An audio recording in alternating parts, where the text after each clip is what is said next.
Hello everyone, good evening. তো দেখো আজকেও রেডি হয়ে বেরিয়ে পড়েছি। আজকে আমার সাথে আমার বান্ধবী ছিল। তারপর আমরা এখন কোথায় যাচ্ছি?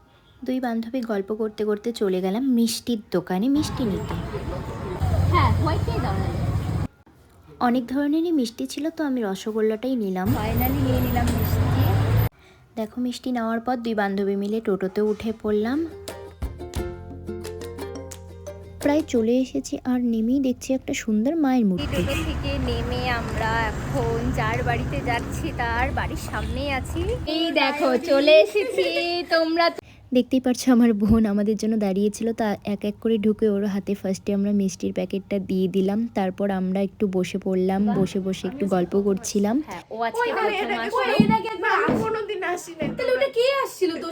দেখো গল্প করতে করতে আমাদের জন্য চা বানাতেও চলে গেল, আর চায়ের কালারটা কি সুন্দর লাগছে। এরপর চা নিয়ে এসেও পড়লো ও।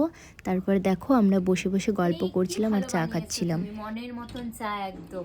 10-এ কত দিবে? 10-এ 10 আর 100-এ 100, 100 হলে 100, 10-এ হলে 10। দুই বান্ধবী মিলে ভিডিও করছিলাম আর এদিকে ওর ভাস্তি এসে কি সুন্দর গান শোনাচ্ছিল আমাদেরকে।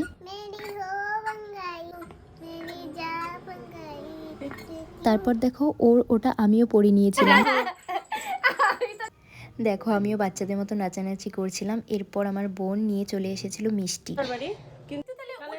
মিষ্টি খেতে খেতে গল্পও করছিলাম দুজন মিলে। তারপর দেখো ও গল্প করতে করতে চলে গেল পকোড়া ভাজতে।